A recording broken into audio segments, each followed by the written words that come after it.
smo napisali Vojsci Srbije. Nemojte da se ljutite ako smo nešto pogrešno napisali. Muzike, tekst Mario i Slavko. Evo sviće novih dana, ja opet mamuran.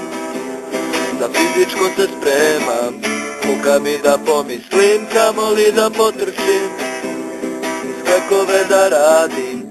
Krenu smo na doručak, jaja višla kurtomka, tvrdiva salama.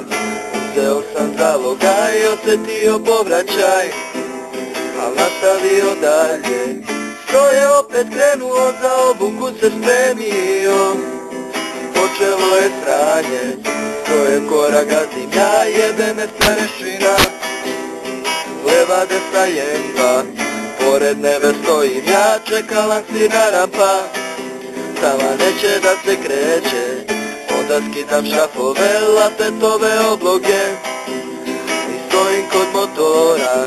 Pita stari vodnik šta su glavni delovi i niko nema pojma.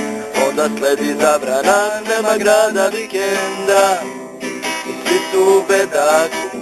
Tako ti je, brate, to, takav ti je PVO. Kad služiš u bataji, moraš doći, brate, ti ovo se preživeti, da se kaže da si čovjek.